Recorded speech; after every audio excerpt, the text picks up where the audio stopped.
श्रवण कुमार कथा पौराणिक युग में शांतनु नामक एक सिद्ध साधु थे। इनकी पत्नी भी एक सिद्ध धर्मपरायण नारी थी। कहानी उस समय की है जब शांतनु और उनकी पत्नी बहुत वृद्ध हो चुके थे और उनकी आंखों की रोशनी भी चली गई थी। इन दोनों का एक पुत्र था जिसका नाम था श्रवण कुमार। श्रवण कुमार बहुत ही सरल स्वभाव का व्यक्ति था। माता पिता के लिए उसके मन में बहुत प्रेम एवं श्रद्धा थी। वो दिन रात अपने माता पिता की सेवा करता था। अपने माता पिता का बच्चों की तरह लालन पालन करता था। उसके माता पिता भी स्वयं को गौरवशाली महसूस करते थे और अपने पुत्र को दिन रात हजारों दुआएं देते थे। कई बार दोनों एक दूसरे से कहते कि हम कितने धन्य हैं कि हमें श्रवण जैसा मातृभक्त पुत्र मिला, जिसने स्वयं के बारे में ना सोचकर अपना पूरा जीवन वृद्ध नेत्रहीन माता पिता की सेवा में लगा दिया।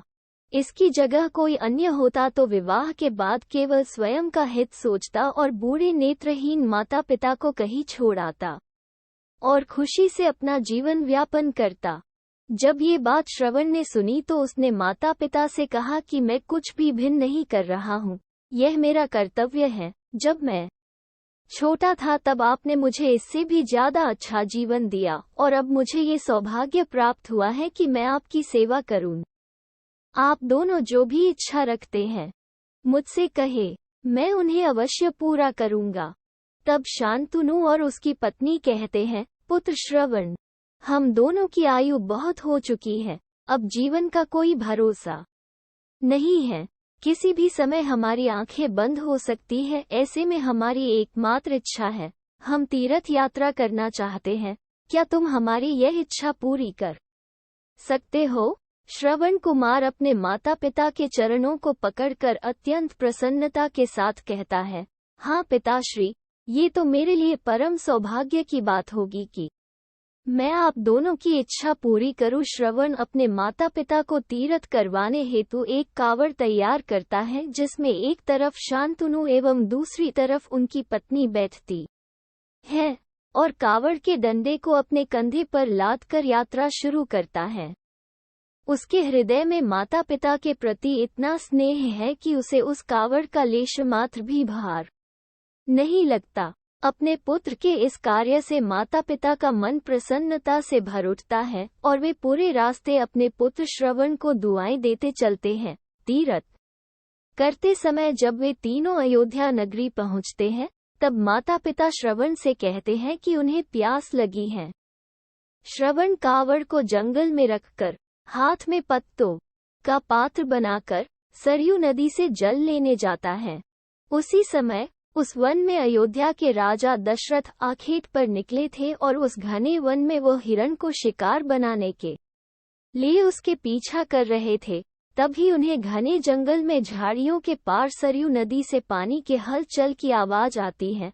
उस हलचल को हिरण के पानी पीने की आवाज समझकर महाराज दशरथ शिकार के उद्देश्य से तीर चला देते हैं और उस तीर से श्रवण कुमार के हृदय को आघात पहुंचता है, जिससे उसके मुंह से पीड़ा भरी आवाज निकलती है, जिसे सुन दशरथ स्तब्ध रह जाते हैं और उन्हें अनहोनी का एहसास होता है और वे भागकर सरयू नदी के तट पर पहुंचते हैं, जहां वे अपने तीर को श्रवण के हृदय में लगा देख भयभीत हो जाते हैं और उन्हें अपनी भूल का एहसास होता है। दशरथ श्रवण कुमार के समीप जाकर उससे क्षमा मांगते हैं। तब अंतिम सांस लेता श्रवण कुमार महाराज दशरथ को अपने वृद्ध नेत्रहीन माता पिता के बारे में बताता है और कहता है कि वे प्यासे हैं, उन्हें जाकर पानी पिला दो और उसके बाद उन्हें मेरे बारे में कहना। और इतना कहकर श्रवण कुमार मृत्यु को प्राप्त हो जाता है। भारी हृदय के साथ महाराज दशरथ श्रवण के माता पिता के पास पहुंचते हैं और उन्हें पानी पिलाते हैं। माता पिता आश्चर्य से पूछते हैं, उनका पुत्र कहाँ है? वे भले ही नेत्रहीन हो, पर वे दोनों अपने पुत्र को आहट से ही समझ लेते थे। माता पिता के प्रश्नों को सुन महाराज दशरथ उनके चरणों में गिर जाते हैं और बीती घटना को विस्तार से कहते हैं। पुत्र की मृत्यु की खबर सुनकर माता पिता रोने लगते हैं और दशरथ से उन्हें अपने पुत्र के पास ले जाने को कहते हैं।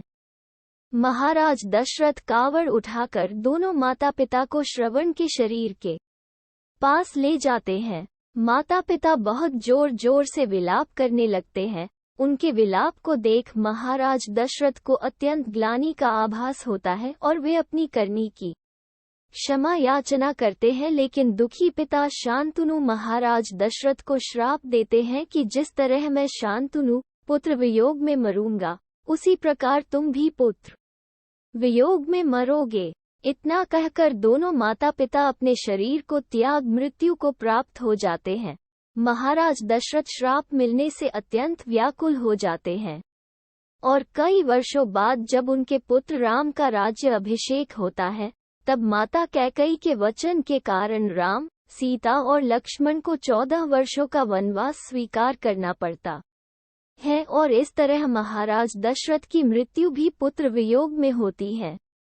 अपने अंतिम दिनों में उन्हें शांतनु के कहे शब्द याद आते हैं और वे राम के वियोग में अपना शरीर त्याग देते हैं।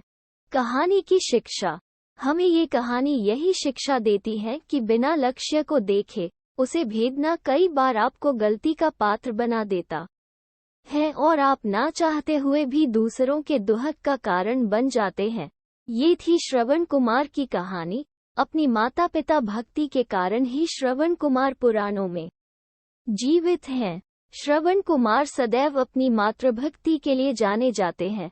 उन्हीं की कहानी सुनाकर माता पिता अपने बच्चों को संस्कारित करते हैं। यदि हमारी कहानी आपको अच्छी लगी तो कमेंट करके बताएं और लाइक शेयर सब्सक्राइब करना ना भूलें।